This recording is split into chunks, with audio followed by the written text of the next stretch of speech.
지난해 9월에 이제 젊은 커플이 이제 결혼했습니다.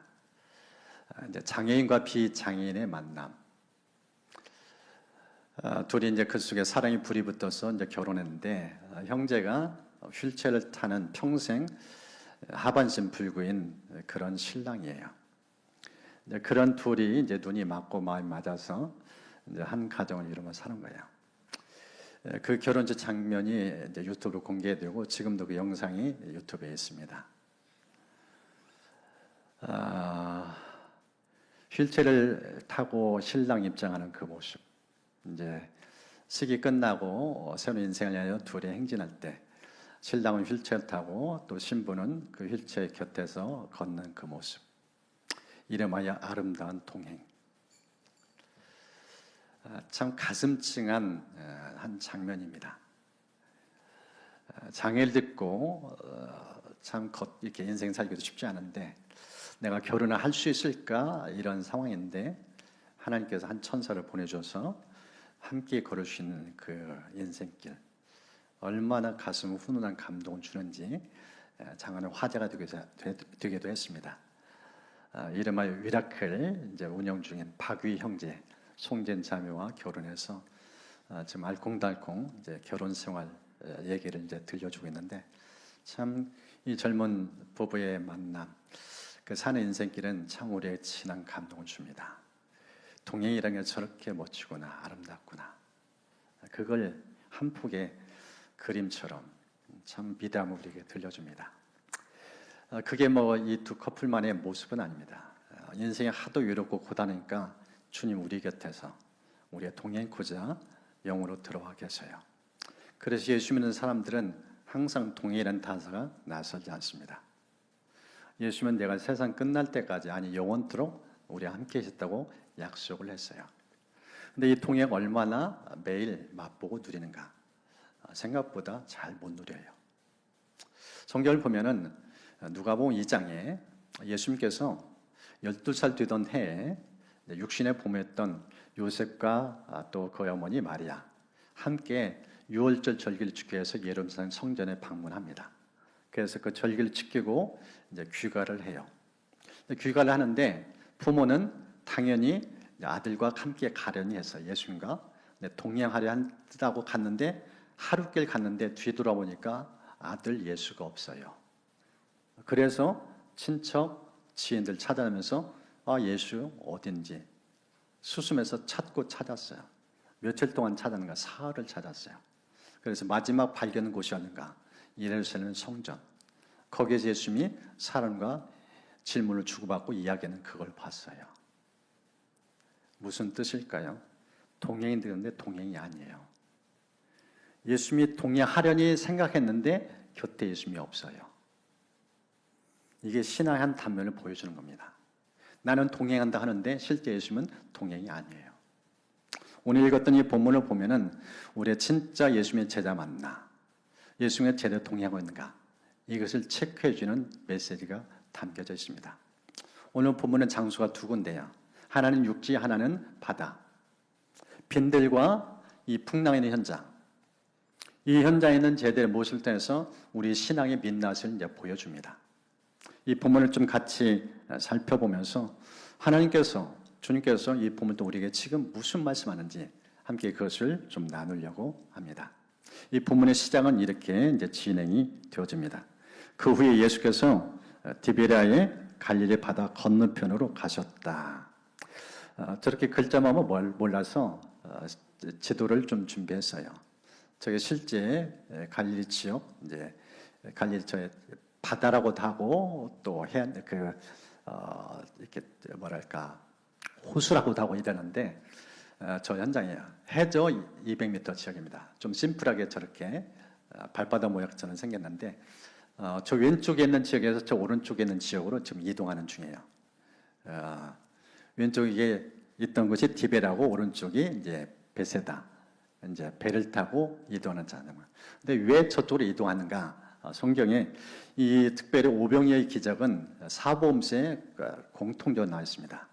실제 이 사본 읽다 보면 어떤 부분에 나오는데 또 다른 복음서는 안 나오기도 하는데 이 오병의 기적은 하도 중요하기 때문에 4번이나 다 다뤘어요. 그래서 이 말씀을 준비하면서 이 사본을 전체 좀 살펴봤습니다. 그래서 몇 구절 좀 같이 보면서 먼저 좀 전제를 이해하고 본문을 보셔야 조금 이해가 쉬울 수 있어서 좀 인용을 좀 몇 개 하려고 합니다.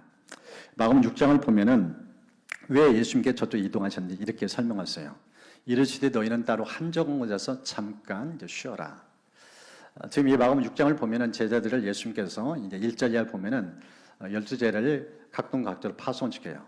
이제 귀신 쫓아내는 권능 주시고 또 복음 증가하시더라. 그래서 열심히 동네마다 돌아다니면서 영적으로 시다는 사람 귀신 쫓아내고 질병에 시다는 사람 질병 고치고 그렇게 하고 이제 전도 여행 마치고 이제 돌아왔어요. 그러니까 제자들이 얼마나 피곤한지 그 피곤한 걸 아신 예수님께서 그들을 배려하고자 잠깐 이동을 시킨 거예요. 그런 배경 속에서 이 본문이 지금 이어지고 있다는 그런 말씀이에요. 저 표현을 보십시오. 식사도 제대로 못할 정도예요. 얼마나 고단한지. 사람을 섬기는 게 생각보다 쉽지 않더라는 거예요.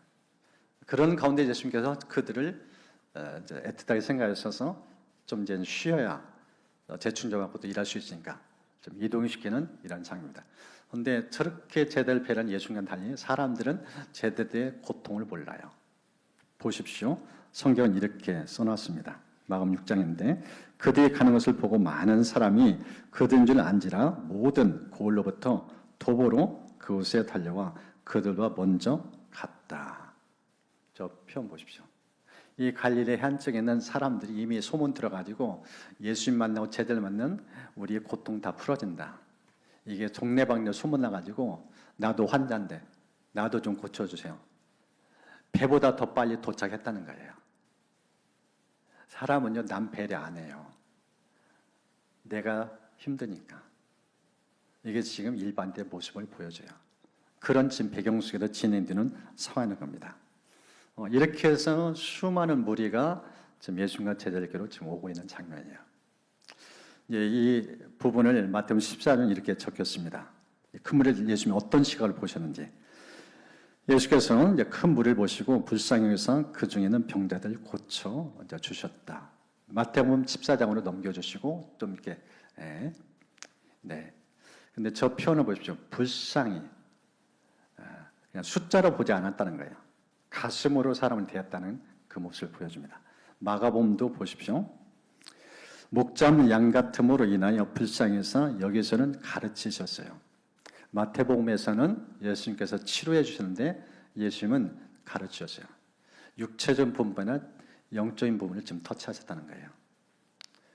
사람은 육체만 고통받는 게 아니라 영적으로 문제가 있기 때문에 말씀으로 지금 그들을 지금 만져준 장면을 소개해 주셔요. 누가복음 이 두 가지를 다 다루고 있어요. 예수께서 그들을 영접하사 하나님 나라의 일을 이야기하고 병 고칠 자 고쳐 주셨다. 이렇게 이제 표현합니다. 그런데 이제 마태, 마가와 누가복음 차이. 마태와 마가는 이제 불쌍했다는 표현인데 이 누가복음은 영접하셨다. 마음 가슴을 열고 따뜻하게 마셨다. 이렇게 이제 표현을 하고 있어요. 예수님이 사람을 어떻게 대하는지 너무나 따뜻하다, 인자하시다.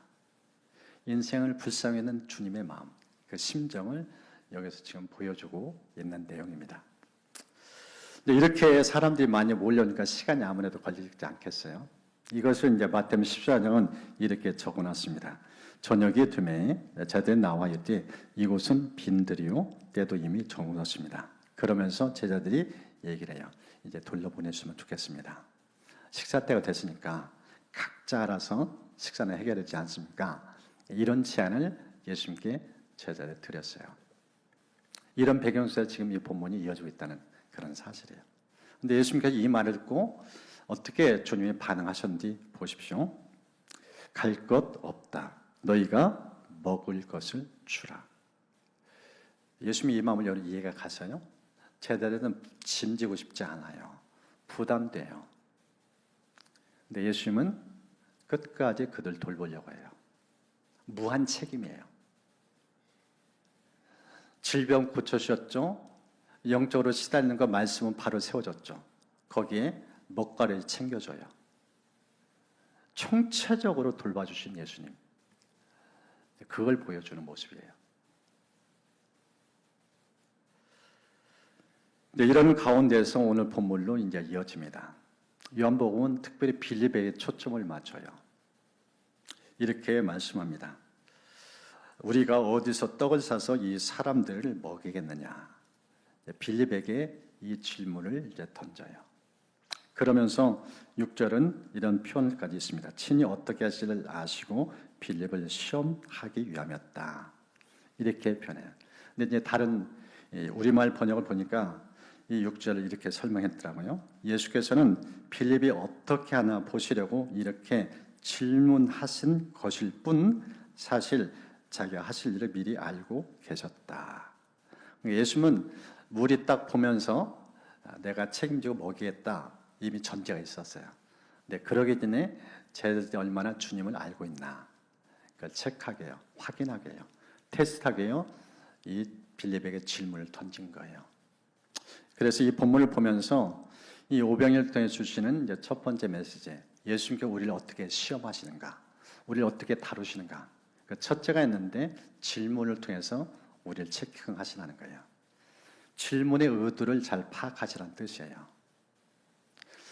이 질문의 의도를 실제 빌립은 어떻게 반응했는가? 이 성경에 7절 보니까 이렇게 썼어요. 빌립이 대답하되 각 사람으로 조금씩 받게 할지라도 200대의 떡이 부족하리이다. 빌립의 입에서 흘러나온 발 보십시오. 숫자가 나와요. 벌써 계산이 딱 끝났어요. 이 빌립은 두뇌 회전이 빨라요. 이공계 출신이에요. 첫 보면 계산이 나와요. 이공계는 숫자에 대한 되게 뛰어나요. 얼마나 돈 논리가 잘 되는지 아마 사업하면 잘할 사람이에요. 그게 지금 이 빌립의 모습이에요. 딱 숫자 보니까 계산이 나왔어요. 근데 이 한 대련은 한 노동자의 하루 일당이에요. 그렇다면 이제 이 계산이 어느 정도 든가? 한 2천만 원. 많이 들죠? 근데 여기에 남자만 5천이라고 됐어요. 이렇게 계산해 보니까 여자 아이 포함 한 10,000명 뭐 최소 잡아도 그러면 억대 단위가 들어가요. 못한다는 뜻이에요. 저 200데나리 입이 나왔다는 뜻은 불가능해요. 우리 못 먹게 살려요. 우리 돈 수중이 없어요. 책임 못 지겠다는 거예요. 그 마음이 담겨져 있어요. 근데 예수님 보십시오. 이렇게 말씀해요. 너에게 떡 몇 개는지 가서 이제 보라. 예수님은 제대 이 말이 이걸로 끝나잖아요. 머리 굴리지 말고 좀 움직여라.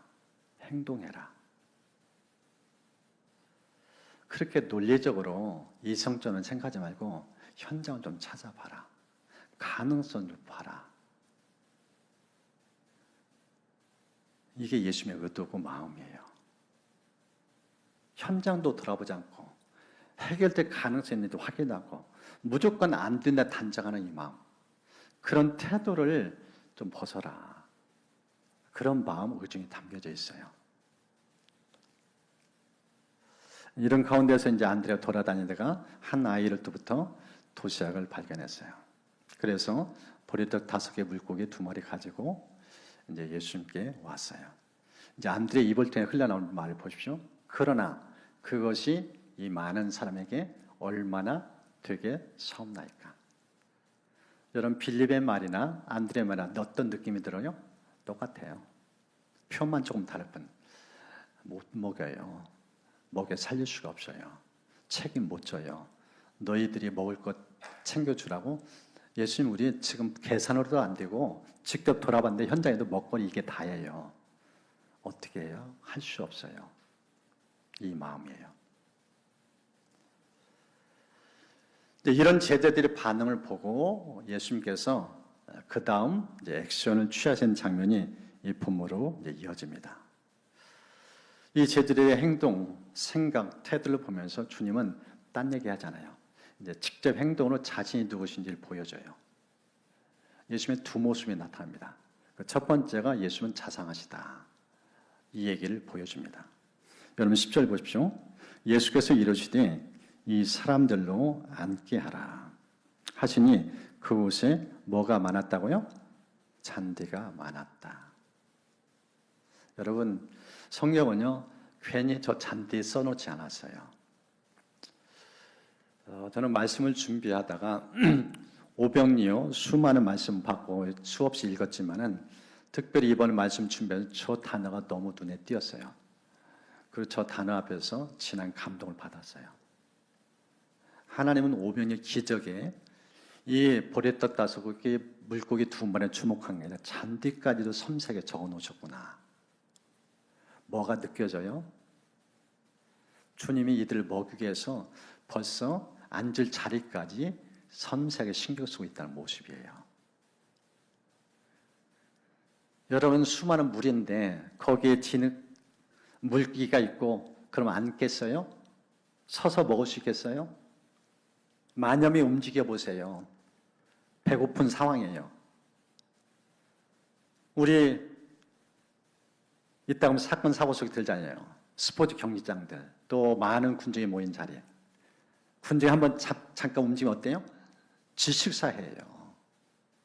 내가 먼저 먹게 달려들었다면 다 죽어요. 근데 예수님께서 먼저 침착하게 앉게 하는데 그 현장은 어떤가? 잔디밭이에요. 예수님이 거기까지 내다보신 분이에요. 제자는 눈앞에 계산기 두드리면서 못 먹인다 하는데 예수님은 잔디까지 벌써 내다보시고 준비하신 분이에요. 이런 주님의 예배를 보는 눈이었어야 믿음이 열려요. 제자는 그게 안 보여요. 근데 성경 그것까지 기록해 놓았어요. 오병이의 그 현장에 잔디까지 예배한 하나님의 손길. 이게 자선 하나님의 손길이라는 사실이에요. 얼마나 우리 인생에 대해서 주님이 관여하시고 개입하시고 자선 손길을 돌보신지 그걸 보여주는 게 저 잔디가 증거물 우리에게 보여주고 있는 사실입니다. 시편 기자인 다윗, 하나님 얼마나 섬세하고 자상하신지 우리가 너무 잘 아는 말씀. 푸른 초장, 푸른 풀밭 실반한 물가로 인도하신다. 선한 목자는 괜한 선한 목자 아니에요. 양떼 영을 너무나 잘 아시고 그 피를 너무나 잘 아시고 가장 좋은 목재로 인도해 가신 손길이라는 사실입니다. 지금 그 모습을 오늘 성경에서 보여주고 있다는 거예요. 오병이어 그냥 먹고 배불러 이게 아니에요. 이 현장의 잔디가 우리에게 얼마나 인자한 주님의 손길인지 그걸 보여주는 모습입니다. 이런 주님의 모습 보면 마음이 너무 따뜻해요. 훈훈해요.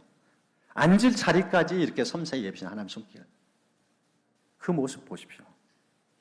우리가 성경 읽어가면서 아마 제일 이해하기 힘든 게 이 창세기 22장에 나오는 아브라함 시험하는 장면. 100세 주신 아들 애주 이제 잘 키우고 행복하게 노년을 보낸 어때요? 밭이라고 해요. 모리아 산에서. 근데 그 음성 듣고 이 아브라함이 아들 데리고 그 현장으로 가잖아요. 처음에 하인들과 가다가 이제 밭을 그 시점에 되는 하인들과 거리두기 하고 아들과 아버지가 가죠. 이제 칼을 들어서 아들 제물을 바치려는 순간 하나님이 딱 말려요. 네 믿음 알았다. 진짜 너 하나님은 신뢰했다. 그러면서 하나님께서 눈을 열어줘요. 보니까 이 제단 옆에 숯불에 한 순양이 있어요. 그걸 보면서 아브라함이 마음이 확 녹아져요. 하나님 시원하신 게 아니라 예비하신 하나님을 알려주려고 내 믿음을 키우려고 여기까지 보내셨구나. 하나님 예비하시는 분이구나. 여호와 이래. 처음에 출발할 때 마음이 무겁고 힘들었고 고단했는데 순종과 나아보니까 하나님이 얼마나 앞서서 인생을 열어가신지. 여호와 이래 하나님. 오늘 본문의 모습 보십시오. 잔디밭까지 예배하시고 그를 먹이 위해 준비해서 하나님의 모습. 근데 제자들은 이 눈이 없어요. 그저 돈 타령, 숫자 타령. 이게 제자의 안목이에요. 믿음의 눈이 열린다는 게 바로 이걸 보여줍니다. 잔디를 통해서 믿음을 증거하시는 하나님의 모습.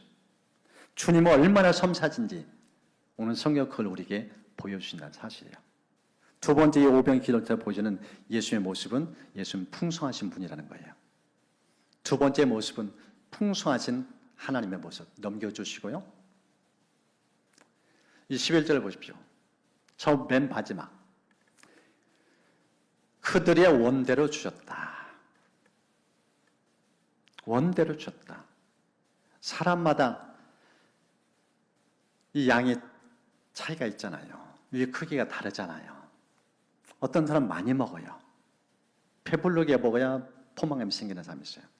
어떤 사람 몇 번 먹으면 이제 난 질려서 못 먹겠다 이러는데 저 표현 보십시오. 원하는 사람 다 줘요. 그만할 때까지. 다함이 없어요. 얼마나 풍성하게 공급하시는지. 그만 먹어. 좀 절제해야지. 다른 사람도 배려하지. 이런 게 없어요.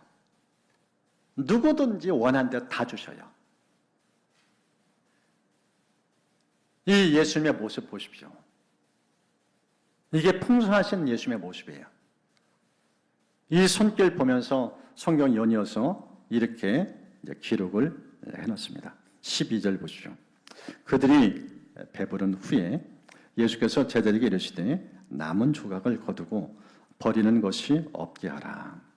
이에 거두니 보리떡 5개로 먹고 남은 조각이 12바구니에 찼더라. 저 편 보시죠. 배가 불렀어요. 어느 한 사람, 다였던 사람 외에는 다 임산부점 배가 튀어나왔어요. 포만감이에요. 얼마나 먹었는지. 먹어도 배가 터질 만큼 그 정도로 풍성하게 공부하시는 그 주님의 손길을 보여줍니다. 근데 저 마지막 부분 13절에는 12바구니. 성경에서 숫자는 의미가 있어요. 12바구니, 12제자가 들고 있는 바구니예요. 근데 제자들이 분명히 아까 뭐라고 표현했어요? 안 된다고 했어요. 불가능하다고 했어요. 먹일 수 없다고 했었어요. 이 많은 무리를 어떻게 먹였냐고. 우리는 할 수 없다고. 불가능하다고. 그랬던 제자들 속에 저 바구니가 들려져 있어요. 나눠도 계속 공급되고 나누고도 지금 남아있는 이 바구니. 이 바구니를 보는 제자들 뭘 느꼈을까요? 예수는 풍요롭다. 부유하다. 능치 못함이 없다. 그 메시지가 담겨져 있어요. 믿음 없는 그들에게 이 바구니는 믿음 좀 가져라. 믿음 좀 키워라. 예수님이 얼마나 풍요로운 분인지 제발 좀 똑똑히 각인시키며 살라. 이런 메시지가 담겨져 있어요. 그런데 7절 보십시오. 빌립의 편. 각 사람으로 조금씩 받게 할지라도 200데나리온이 부족하리다. 빌립도 그랬고 안드레도 그랬고 조금씩이에요. 그런데 실제 예수님 어땠어요? 다 배불렀어요. 남았어요. 부족하다겠는데 뭘 말씀하시는 뜻일까요? 제들의 생각 속에는 예수님이 없어요. 이 풍요 예수님, 이 자산 예수님이 제들 마음속에 없어요. 여러분 지금 예수님이 어디 계세요? 제들 옆에 있어요. 예수님 옆에 두고 제들 생각 속에는 예수님을 계산에 두지 않아요. 이게 제들의 민낯이에요. 우리 예수 믿는 것 같아도요. 생각 속에 예수님이 없으면 예수 안 믿는 거예요. 계산적으로 두뇌강매 빠르고 시세 빠르고 이렇게 하면 되겠다 저렇게 빠르게 하면 되겠다 두뇌 전에 빨라도요. 그 생각 속에 예수님이 없으면 그건 예수 안 믿는 거예요. 그걸 보여줘요. 예수님 옆에 계시는데도 제대로 예수님은 계산 속에 넣지 않았어요. 얼마나 자상하신지 얼마나 풍요로우신지 그런 계산이 예수님께 이 제자들의 생각 속에 아예 없어요. 눈앞에 예수님이 계신데 이게 지금 오병이 현장에 있는 제자들의 신앙의 민낯이에요. 얼마나 믿음이 없는지 얼마나 예수님과 동행하는지 동행의 현장인데 실제 제자들은 동행을 안고 있어요. 그걸 보여줘요. 이런 가운데서 이 수많은 무리들은 이렇게 배불리 먹으면서 너무 행복하고 너무 기뻤어요. 그러면서 이들이 예수를 바라보면서 예수를 꽉 붙잡아요. 도망가면 안 된다고. 이제 우리 모든 민생고, 우리 모든 경제 문제 해결사, 메시아가 왔구나. 이분 붙잡고 살면은 모든 먹거리는 다 해방된다. 특별히 여성분들, 이제 밥 걱정하지 않아도 된다. 식사 걱정하지도 않는다. 예수만 따르면은 모든 식사 다 해결된다. 오 주여, 이제 우리 곁에 머물러 주십시오. 애원하며 예수님 붙잡아요. 내 예수님 다 뿌리쳐요. 나는 그런 일로 오지 않았다. 그리고 혼자 산길 돌아가셔요. 이제 그런 이후에 예수님이 산으로 가시는 제자들을 이제 밤에 밤바다 이용해서 또 가버나움을 이동하도록 하는 장면이 연연 내용입니다. 여기까지가 이 빈대 주시는 메시지예요. 이제 조금 시간이 좀 가지만은 이 후반부도 중요한 메시지니까 조금 더 다루겠습니다. 이 두 번째 이제 예수님이 우리 어떻게 시험하신가? 두 번째는 풍랑을 통해 우리를 다루십니다. 풍랑. 이 본문에 이제 16절 이하를 보십시오. 저물매 제자들이 바다에 내려가서 배를 타고 바다를 건너 가버나움 가는데 이미 어두웠고 예수는 아직 그들에게 오시지 아니하셨더니 큰 바람이 불어 파도가 일어나더라. 제자의 눈을 저 10여리쯤 갔다 이렇게 표현하고 있어요. 이제 저 내용을 보면은 지금 이 바다의 현장이 어떤 것인지를 이제 보여줍니다. 근데 저 이제 오른쪽에서 왼쪽으로 이동하는 건데 자료를 보니까 평상시에는 한 1시간 정도면 4km 정도인데 1시간 정도면은 그냥 도착할 수 있는 거리예요. 지금 여기도 뭐 10여리라고 하는데 거의 끝무렵 아마 도착하지 않을까 생각되는 상황인데 이 갈릴리 호수의 특징은요. 낮과 밤의 일교차가 커요. 낮에 이제 달궜던 태양열을 달궜던 이 바다가 이 열이 오르는 상황인데 또 밤에 되면 찬바람이 산에서 강하게 불어오면 이게 부딪히면 어마어마한 돌풍을 일으켜요. 광풍이에요. 그런 현장을 이 노를 져서 요즘처럼 엔진으로 배가 움직이지 않고 이 사람의 힘으로 이동해서 도착한다 쉽지 않아요. 한 자료 보니까 저녁 한 8시에 이제 마치고 귀가 있다 생각하고 다 돌려본다고 배 타고 이동했는데 성경 보니까 밤 사경이에요. 밤 사경은 새벽 3시부터 6시까지예요. 이게 초입으로 보고 3시. 이게 저녁 8시부터 새벽 3시까지야. 적어도 한 7시간. 평소 때 3시간 이상 가는데 7시간 낑낑대면서 지금 아직 바다를 못 빠져나간 상태. 이런 상황이에요. 얼마나 좀 힘겨웠는지 그걸 보이는 장면이에요. 총체적 위기입니다. 어떤 위기인지 보십시오. 이미 어두웠어요. 예수님은 안 계셔요. 바람은 더 세죠. 파도는 요동쳐요. 지금 4km 지점 뒤로 후퇴할 수가 없어요.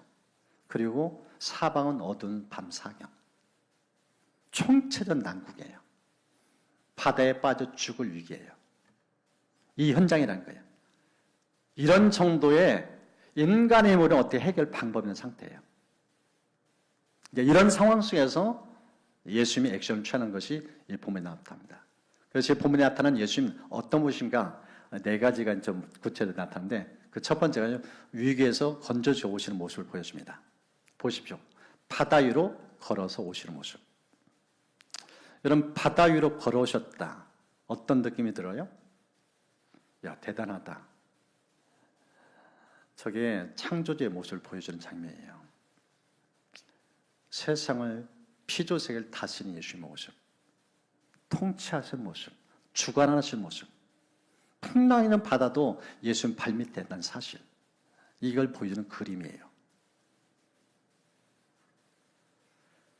모두가 잠들어가면 도움도 없는 상황인데 예수님은 걸어서 오셔요. 그런데 어떤 상황에서 오신가? 기도하다 말고 일어나서 오셔요. 제자들이 위험한 걸 아시고 이렇게 다가오신 예수님인데 제자들 반응이 가관입니다. 어떻게 반응하는지 보십시오. 두려워하거늘.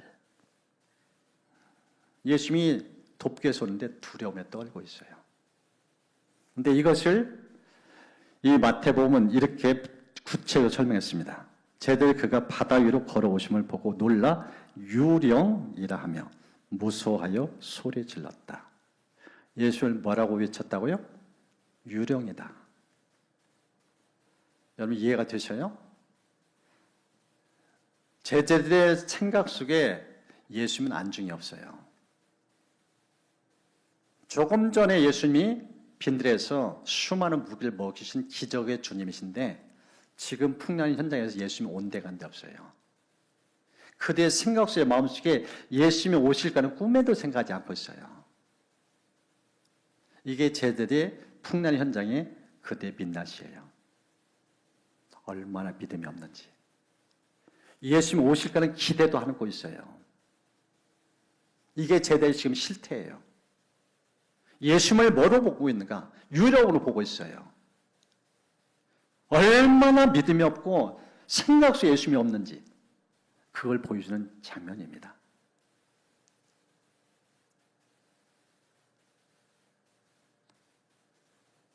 근데 참 본문을 이제 계속 보면은 이렇게 믿음 없는 제자들인데 연이어서 예수님이 취하신 태도를 보면은 너무 따뜻해요. 다음 보십시오. 예수님 입에 흘러나온 말 이르시되 내니 두려워하지 말라. 평안을 주셔요.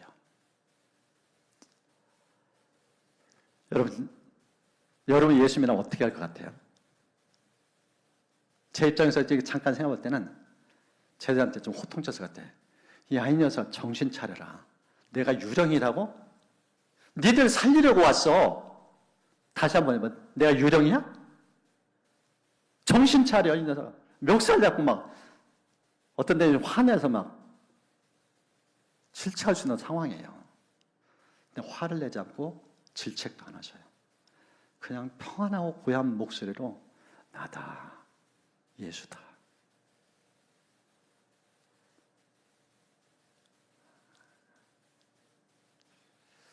이런 예수님 보면은 정말 마음 따뜻해져요. 너무너무 인자하세요. 예수님 앞에 유령이라고 했던 제자들인데 화도 질책도 않고 그냥 너무나 따스한 목소리로 나다, 예수다, 평안한 마음 가져라. 이 주님의 음성. 여러분의 이 음성을 들려주길 축복합니다. 이제 예수님이 알고 난 다음에 제자들의 태도를 보십시오. 21절. 이에 기뻐서 배로 영접했다. 두려워 떨었는데 감정이 새롭게 바뀌어져요. 여러분 인생은요, 감정 다진 비결은요, 예수님을 제대로 보는 거예요. 두려운 마음에서 기쁨을 전하는 거, 예수님을 제대로 인식하면 감정 순식간에 뒤바뀌어져요. 기쁨으로 반전되는 게 시간이 걸리지 않았어요. 순식간이에요. 금방까지도 두려워 떨었는데, 조금만 두려워 벌벌 떨었는데, 예수를 딱 보는 순간 두려움은 사라지고 온전한 기쁨, 얼굴이 너무 밝아요. 웃음꽃 한 방 웃음꽃이 펴요. 풍랑이 있는 현장인데 그걸로 끝나지 않아요. 21절 마지막 구절 보십시오. 배는 곧 그들이 가려던 땅에 이르렀다. 목적지까지 안전하게 도착을 해요. 여러분, 여기서 주시는 아주 중요한 메시지가 있습니다. 인생은 내 힘으로 목적을 이룬 게 아니에요. 내가 아무리 힘쓰고 애써도 풍랑이 일면은 중도하차예요. 목적 달성 못해요. 예수님이 오셔야 그 주님 때문에 목적지가 갈 수 있어요. 여기 아주 중요한 메시지가 담겨져 있어요. 인간 힘, 인간 계획, 인간 방법, 풍랑 만나면 다 끝장이다. 무용지물이다. 근데 절대 한계, 위태위태, 총체적 난국, 그런 상황일지라도 예수님만 오시면 그때는 다 해결돼요. 목적지까지 안전하게 도착할 수 있어요. 소기의 목적 완성할 수 있어요. 그걸 보여줘요. 성경에는 예레미야 33장 2절 말씀에 이 예레미야 시효대 때에 갇혀서 선제 활동 못할 때 하나님께서 들리는 음성이었어요. 하나님이 누구신지. 이를 계획하시고 이루시고 성취하신 분. 우리는 계획은 세우지만 성취를 못할 때가 종종 있어요. 용두삼이. 그런 경우가 참 많아요. 그런데 하나님은 계획을 반드시 완성하셔요. 제대를 가보나 보내신 예수님은 이미 풍랑일 걸 알으셨어요. 그 지역은 예수님 모르겠어요? 창조주인데 모든 게 가능하신 분이죠. 다 아시는 분인데 그런데 등떠미로 보냈어요. 풍랑일 것도 알으셨어요. 그리고 그 현장까지 오시잖아요. 그리고 배에 승선하셔서 거기까지 도착하시잖아요. 여러분 예수님 등떠밀 때요. 순탄한 열만 있다고 생각하면 안 됩니다. 위험도 있고 역경도 있어요. 걱정할 필요는 없습니다. 주님이 가라 하면 순종만 하면 돼요. 때로는 역경도 있고 이 엄청난 인생에 이 폭풍과 몰려올 때도 있어요. 그런 순간일지라도 걱정할 필요는 없어요. 주님이 다가오셔요. 함께 하셔요. 승선하셔요. 그리고 마침내 이 목적지까지 도착할 수 있도록 주님이 친히 동행하십니다. 이것을 여러분이 가슴에 새겨주셔서 축복합니다. 풍랑이 문제가 아니에요. 주님이 함께 하시면 돼요. 주님이 함께 하시는 모든 문제 해결책입니다. 오늘 성경은 우리에게 그 메시지를 들려줍니다. 이 본문을 이렇게 딱 정리하면서 하나님께서 한 문장 딱 이 전체 내용을, 긴 내용을 요약시켜 주셨어요. 이런 문장입니다. 불신은 생각 속에 하나님을 뺀 것이고 확신은 생각 속에 하나님을 더한 것이다. 한번 좀 따라했으면 좋겠습니다. 불신은 생각 속에 하나님을 뺀 것이고 확신은 생각 속에 하나님을 더한 것이다.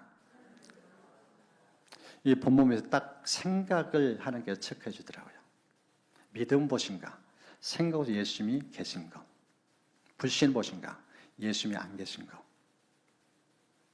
확신과 불신의 차이점은 생각으로 예수님을 모셨느냐 안 모시냐 그 차이점이에요. 빈들였고 예수님이 곁에 계신데 제자들 생각 속에는 예수님이 없어요. 그러니까 믿음이 없는 말을 했어요. 풍랑이는 현장, 예수님 오실 거는 기대도 안 했어요. 생각 속에 예수님이 들어있지 않으니까 예수님 오신 거 보고도 유령이라고 말을 해요. 지금 여러분 생각 속에 예수님이 가득 찬지 아니면 예수님의 딴 것만 가득 찬지 믿음의 차이는 생각 예수님이 얼마나 모시고 사느냐 여기에 결판난다는 거예요. 그래서 생각이 그 정도 중요하다는 메시지입니다. 성경의 히브리서 3장에 이런 말씀이 있습니다. 우리가 믿는 도리의 사도이시며 대제사장이신 예수를 깊이 생각하라. 생각하라고 하면 되는데 왜 깊이란 단어를 심조 강조했을까? 이 자료를 보니까 이렇게 설명했어요. 예수 그리스도를 절대 신뢰하며 바라보되 슬쩍 바라보는 것이 아니라 깊이 묵상하며 바라보라는 의미가 담겨 있다. 즉, 이 말은 우리의 생각의 틀 속에 예수 그리스도를 채우고 새기라는 뜻이다. 이 말은 우리의 생각의 틀 속에 예수 그리스도를 채우고 새기라는 뜻이다. 이렇게 될 때 예수님처럼 생각하고 예수님처럼 말하며 살아가게 된다. 그러면 우리 생각과 느낌, 행동과 습관, 인생 전체가 예수 그리스도를 닮아가게 된다. 우리 예수를 닮기 원하는 마음을 갖고 있는데 그냥 되는 게 아니라는 거예요. 생각 없이 예수님 안 닮기면 절대 예수님 닮아갈 수가 없대요. 생각 속에 담겨야 말도 행동도 예수 닮은 모습이 나타난다는 거예요. 그래서 사도 바울은 이 골로새 3장에 이렇게 설명했습니다. 그리스도의 말씀이 너희 생각 속에 풍성히 거하여 모든 지혜로 피차 가르치며 권면하고 시와 찬송과 신령의 노래를 부르며 감사한 마음으로 하나님을 찬양하고 또 무엇을 하든지 말에나 일에나 다 주 예수의 이름하고 그를 힘입어 하나님 아버지께 감사하라. 말과 일 모든 영역 속에서 예수님이 나타나도록 하는 비결 그 전제 조건이 뭐예요? 그리스도의 말씀이 우리의 생각 속에 가득가득 채야 된다. 우리의 두뇌에 말씀이 없으면은 마치 빈 술에 빈 깡통, 소리만 요란하지 영향이 없고 향기가 없다는 거예요. 왜 암송을 해야 되는지, 왜 말씀을 갖게 하는지 성경은 정확하게 보여줘요. 이제 한 분의 글을 좀 나누고 좀 기도 시간을 가지려고 합니다. 이분이 생각에 대한 얼마나 중요성을 가졌는지 그것을 설명한 내용입니다. 저는 어려서부터 교회에서 살았지만 궁금하면서도 믿어지지 않았던 것이 요한복음 15장 5절에서 주님께서 말씀하신 나는 포도나무요 너희는 가지라는 말씀이었습니다. 어떻게 주님과 한 몸이 되는 것인지 믿어지지도 이해되지도 않았습니다. 주님께서 내 안에 거하라 나도 너희 안에 거하리라 하셨지만 어떻게 예수님 안에 거할 수 있는지에 대해서는 도무지 알 수 없었습니다. 그런 영적 갈망과 좌절이 예수님과 동행하는 삶을 글로 쓰면서 해결되었습니다. 매일 아침에 일어날 때, 식사할 때, 사람을 만나거나 무슨 일을 처리하거나 항상 예수님을 바라보게 힘썼던 것을 기록하고 그런 생활을 중단하지 않으려고 사람들과 저의 삶을 함께 나누었습니다. 이렇게 한 달 6개월, 1년을 글을 쓰면서 제가 주님과 연합된 존재라는 것이 믿어지기 시작하였고 일상에서 주님과 동행하게 되었습니다. 예수님이 저와 함께 하신다는 것이 믿어지면서 삶이 달라지기 시작하였습니다. 말씀을 묵상하고 기도하는 마음이 달라집니다. 종교적인 행위에서 주님과 교제하는 기쁨을 경험합니다. 빌립보서 2장 12절에서 사도 바울이 권면한 대로 항상 복종하고 두렵고 떨리는 마음으로 살게 되었습니다. 사람과 함께 있든 없든 차이가 없어졌습니다. 여러 가지 많은 문제들이 일어났지만 그 문제를 대하는 마음이 달라졌습니다.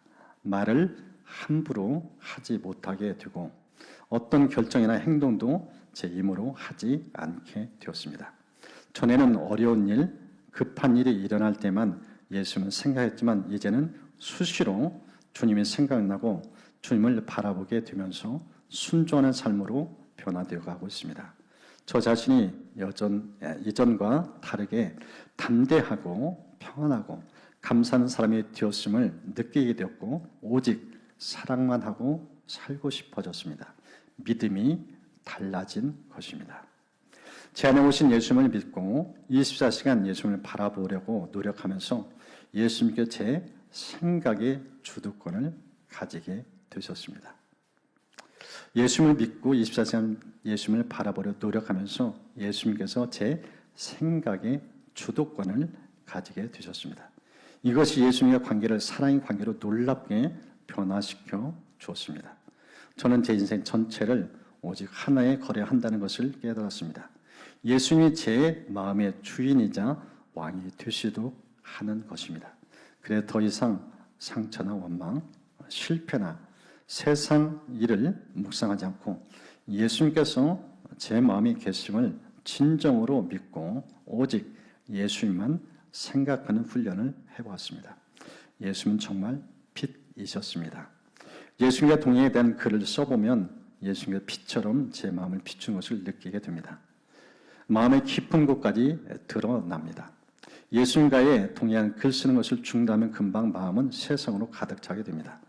예수님께서 자신이 포도나무요 우리에게 가지라고 하신 것은 제가 더 이상 제 자신의 힘으로 제 삶을 변화시키거나 사명을 감당하려 애쓰지 말라는 뜻임을 알았습니다. 가지는 스스로 햇빛과 공기를 얻고 꽃을 피우고 푸른 잎을 만들려고 노력하지 않으니 말입니다. 가지는 단순히 나무에 붙어있기만 하면 됩니다. 저도 그렇게 주님만 바라보면 되는 것이었습니다. 열매는 주님께서 맺어 주셨습니다. 예수님의 동행을 위한 글쓰기는 오직 예수 그리스도를 바라보고 의지하며 더욱 순전하고 굳센 믿음의 삶을 살고 싶어서 쓰게 된 것입니다. 그리고 제 삶이 뒤집어졌습니다. 그리고 제 삶이 뒤집어졌습니다. 생각의 싸움을 한 거예요. 예수 제대로 믿지 않았을 때 오만 가지 생각을 품고 살았는데 이제는 생각 없이 예수님을 품고 살자 결단하고 치열하게 생각을 관리하면서 점점 의식 속에 예수님이 채워지면서 믿음이 실제화되어지고 그 믿음 속에 생각, 태도, 언어가 바뀌어지고 지금은 예수님이 내 안에 계신 게 도저히 부인할 수 없을 만큼 너무나 명확하게 너무나 확실하게 내 영혼 평안해 요동치지 않는 날마다 삶이 평안하겠어요? 순탄하겠어요? 여전히 역경이 뭐라고 풍랑이는 바다 현장에 여전히 뛰어들 때도 있는 그런 상황이 돌변하고 이런데 마음이 달라진 거예요. 생각이 달라진 거예요. 주님과 함께한데 너무나 의식이 되어지니까 너무 분명하니까 이제 요동치지 않는다는 거예요. 이 말씀을 준비하면 하나님께서 참 무거운 마음 주셨어요. 생각 가볍게 하지 말라. 성도들을 주의 신자로만 보지 말라. 성도의 생각을 깊이 들여다보라. 성도의 생각 속에 예수님이 얼마나 깊이 마음에 새기고 주와 동행하는지. 주님이 보는 생각은요, 지금 성경에 보는 제대 모습 똑같대요. 정말 24년 예수님 생각하고 예수님과 동행하는 사람이 드물대요. 저도 예외가 아니에요. 이 본문을 보면서 참 감사했던 것은 이렇게 믿음 없는 제자들인데 예수님이 곁에 두고 예수님은 안중이 없는데 예수님 제자를 질책하지 않으셔요. 풍랑 현장에 유령이다 하는데도 책망하지 않으셔요. 품어주셔요. 그리고 기적 행하시고 그들 풍랑 잠자게 하시고 목적지 안전에 도착하게 해주셔요. 제자훈련은 어떻게 해야 될지 그걸 좀 보여주더라고요. 주님이 동행을 다시 시작하라. 제대로 하라. 진짜 20년 예수님과 동행하는 것이 얼마나 행복한지 그런 증인들을 이렇게 세워라. 이런 마음을 주셨어요. 그래서 순종하는 마음으로 이제 올해부터 다시금 출발하려고 해요. 진짜 24년 예수님과 동행하는 것이 얼마나 인생을 바꾸는지. 그래서 1년 2번 예수 동행 훈련을 하려고 해요. 이제 2월 달부터 시작하는데 1월 말까지 모집하고 2월부터 이제 본격 훈련이 시작돼요. 2월 한 달 동안은 영상을 통해서 이제 미리 예행 연습하고 예수 동행에 무엇인지 영상 강의를 통해서 그걸 체크하고 워밍업 단계. 3월부터 직접 대면하면서 이 3개월 동안 훈련을 할 예정입니다. 5월까지. 훈련비도 있고요. 여기 우선순위를 주지 않으면은 아예 오지 마세요. 대충 할 거는 오지 마세요. 적당히 훈련을 안 시킵니다. 저는 이전 교회에서 10년 동안 훈련차를 맡았어요. 제가 맡은 반은요, 속된 표로 곡소리 났어요. 숙지 않으면 수리 안 시키고 무서운 사람으로 유명했었어요. 그렇게 한 만큼 사람이 바뀌어져요. 적당히 대충 하면 사람 안 바뀌어져요. 타협하면 안 바뀌어져요. 고지곧대로, 성경대로. 우리 안에 죄성을 깎아내는 건 쉽지 않습니다. 정말 예수님 닮고 싶고 주님과 동행하고 싶은 그런 열망 가진 그런 사람들 안에서 훈련에 들어오시길 바랍니다. 그리고 훈련의 전 기준 앞에 유불문하고 절대 순종하고 훈련 받겠다. 그런 사람들만 훈련에 응시하시길 바랍니다. 훈련이 얼마나 바꿀 수 있는지 저는 수없이 봤어요. 설교 가지고 안 돼요. 예배 가지고 부족해요. 훈련 제대로 해야 사람이 바뀌어져요. 남자들 보십시오. 군대 갔다 오면 달라요. 훈련이 고된 만큼 그런 특징이 있습니다. 하나님께서 오늘 이 말씀 앞에 오늘 좀 이 시간 기도하는 시간을 가졌으면 좋겠습니다. 오늘 좀 찬양을 이제 클로징 대신에 하려고 합니다. 이 시간은 좀 먼저 기도로 반하는 시간을 좀 가지려고 합니다. 오늘 이 마지막 보리에 좀 반응했으면 좋겠습니다.